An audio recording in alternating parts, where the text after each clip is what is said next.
How's it going, guys? And welcome to a review of the new Korn album, Requiem. So, we just finished talking about a Korn album from 15 years ago. How poetic now that we're talking about an album that was just released today.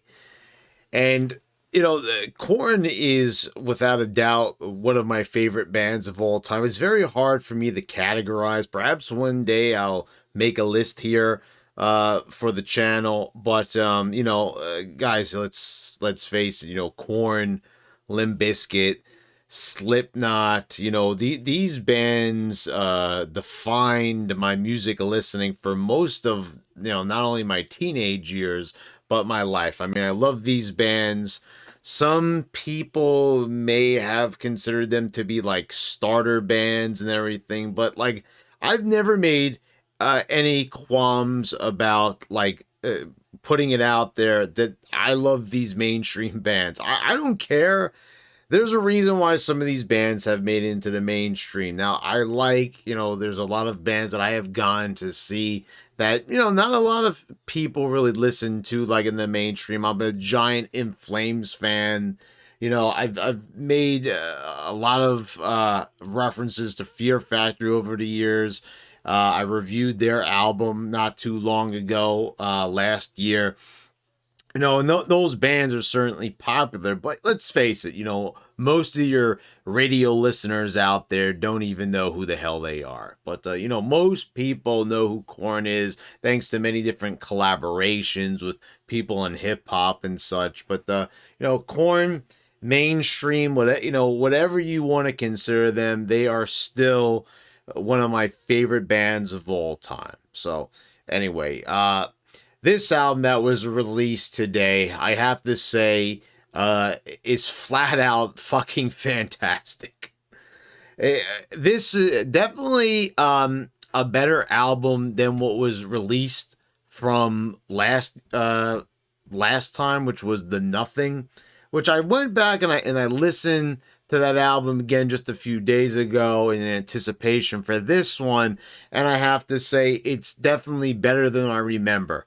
I remember giving that a few listens and not really revisiting it the past couple of years. I don't know what it was. I don't know what my ears were searching for at that time. See, that's what I've said. I'm kind of confused at certain times, like why I didn't see what I like about those albums now. I find that a little bit weird, to be quite honest. But I found a lot to like with The Nothing. It was a good mixture, many elements of why I really like Untouchables and Issues so much, mixing in bits of electronic sound with, the classic Korn sound to create an atmosphere. And I don't know, I guess I just wasn't in the mood for it at the time. There has been times where really certain years, I have to even admit, where I didn't listen to Korn as much. I mean, I'd always listen to them on certain years. I always made sure that I'd always listen to a Korn album, or listen to a Metallica album, because I just want to hear certain albums. I want to hear some, but there's are you guys ever like that, where you're just like, you're not even sometimes in the mood for your favorite bands, like you've kind of had enough of them, and then sometimes I'll just go fucking nuts for like a whole month and just like listen to nothing but Limp Bizkit. It's kind of crazy like that. It really is. Or I'll just maybe go a few weeks and I'll listen to my WWE like wrestling playlist and just listen to all the songs that I have downloaded. It's just the mind, or at least it's my mind, but I know I'm probably not alone. But yeah, this is an album that I swear to fucking God, I listened to 4 times today, from the morning going to work to coming home. First of all, what surprised me is I saw the runtime for this album. Without a doubt, no contest, the shortest Korn album of all time. It's 32 minutes, which like blew my socks off, but also kind of got me excited because we all know Limp Bizkit's latest album was about the same thing. I think it might have been like even like 29 minutes or so, like that, round it up to a half an hour. And that album, as you know, I absolutely loved because I've talked about this a number of occasions. Sometimes it's enough is enough. Just because you jack your album up and you get your run times on your songs to like over 5 minutes, doesn't mean that your songs are good. It doesn't mean that your album is automatically an epic, or something like that. But I think that's what it is. A lot of times bands feel like they have to have a certain established runtime. Maybe that might be their record label or their producer pushing them for certain runtimes. Who knows? But I think that this is a very cozy runtime, to say the least, where they just get what they got to do. There's some of the like just great song structures, and I think that's what it is. Like the song structures on this album versus They're Forgotten, it is just so much better for some reason. And it's hard sometimes to or the Nothing I meant to say was the last album.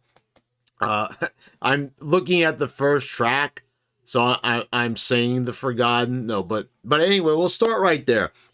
So we got 3 tracks released, and I always kind of have mixed opinions about like pre-releasing tracks.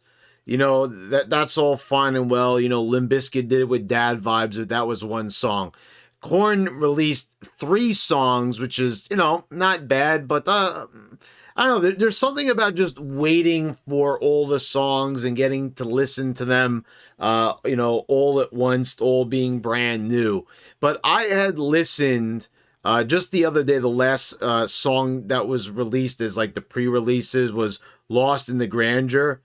And well, we'll get to that in a moment. We're only a few songs away. So we actually kind of burned through all those pre-release songs like early on this album.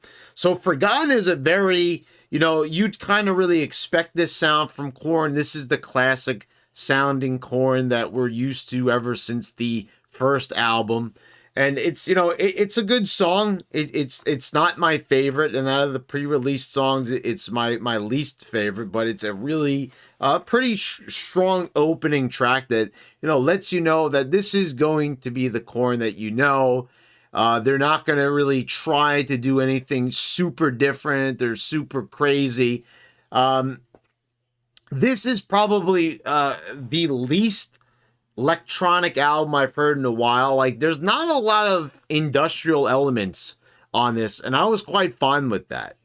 Because seriously, I mean, this is how like Korn started off. Like I said, it's not until we got into like Issues where we started having that industrial sound being implemented, which, if you're asking me, yes, I do prefer that sound. I do like having different genres. That's just how I am. I like having different genres mixed in with my music. I just find it a lot of times it's just more lively, and you can just tell by who I listen to.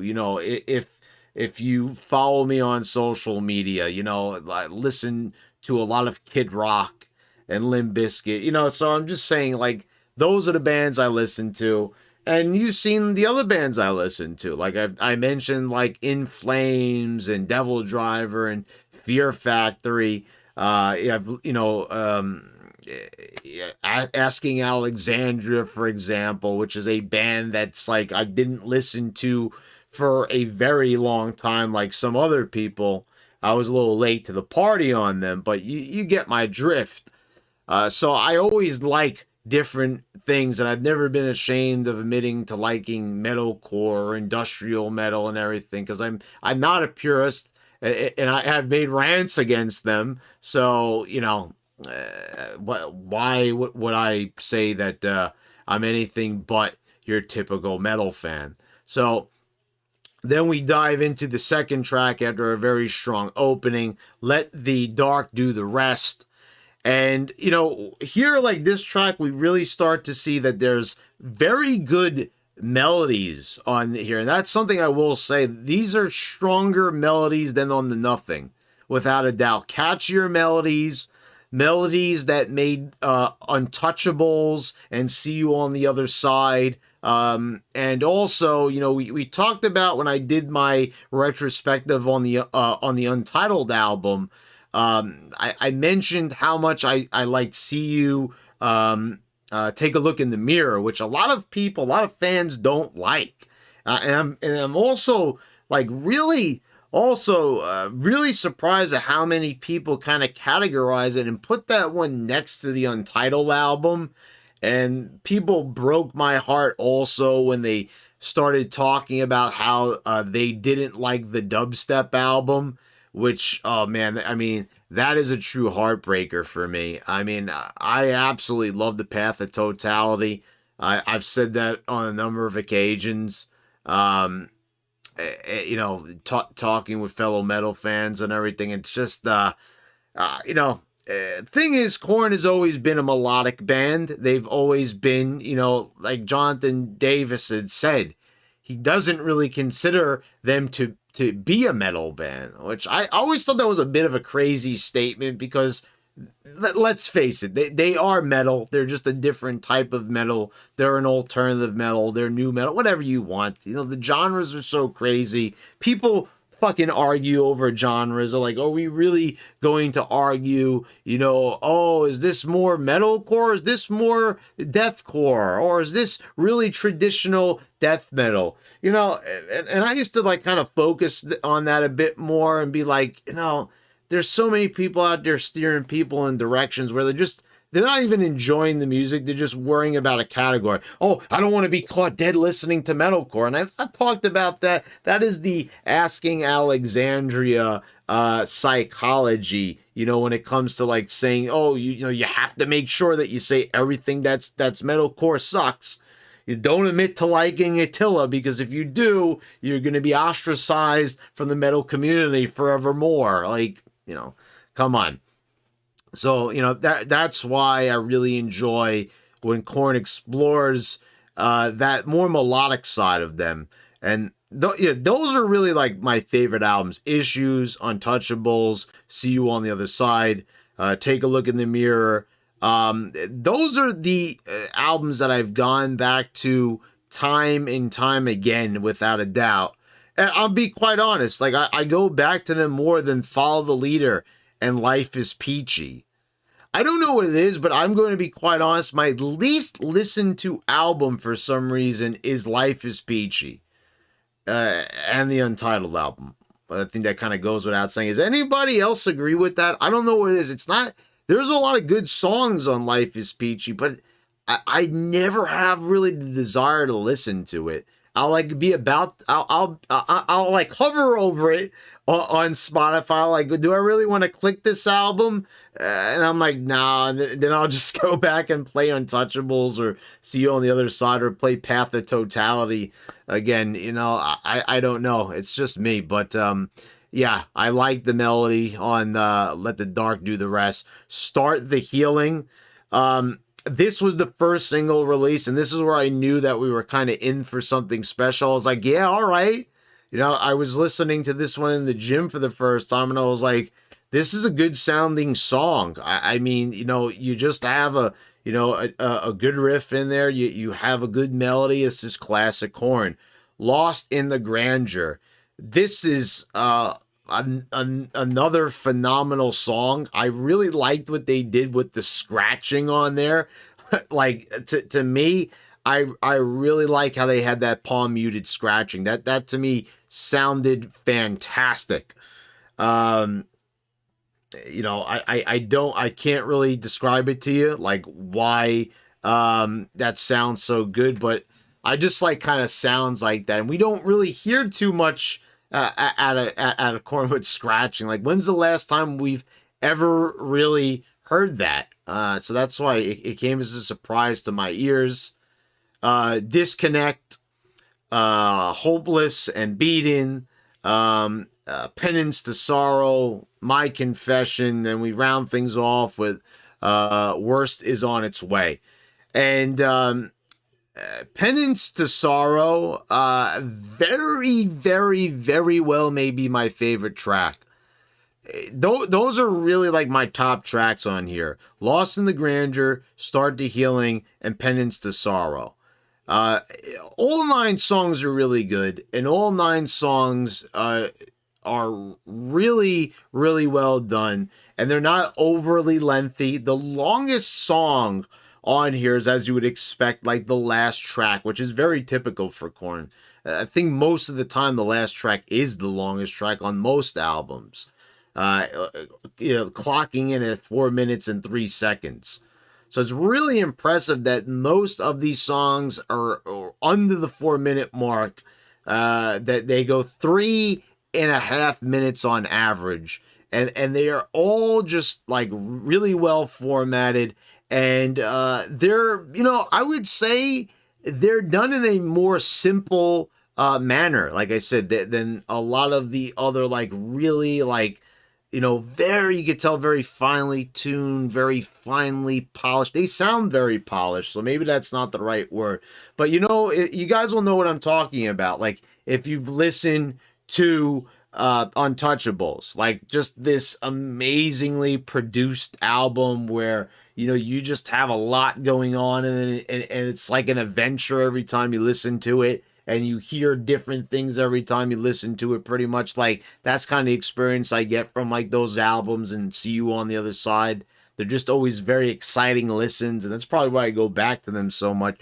This is a more simple, very digestible album, and I love it for that. As you could tell, like when I listened to The Nothing, I did not have really the desire. I kind of had to force myself to listen to it again, I remember. Because I remember the first time I heard it, I was like, I wasn't crazy about it. I was like, this is all right. And I was like, do I really want to listen to it again? I really should, because I'm a big Korn fan. And like I did, I remember like, I just won't listen to this like tomorrow. And before I knew it, I didn't like listen to it for the rest of the year. And then, yeah, I don't even honestly, no, I don't think I ever really went back to it after that, to be quite honest. Yeah, I didn't.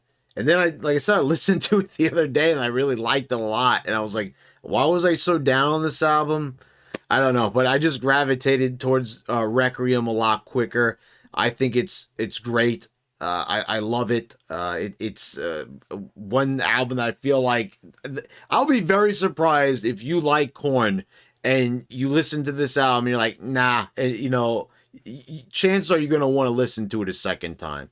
There was no question in my mind once we hit the last track that it was time to restart this bad boy again.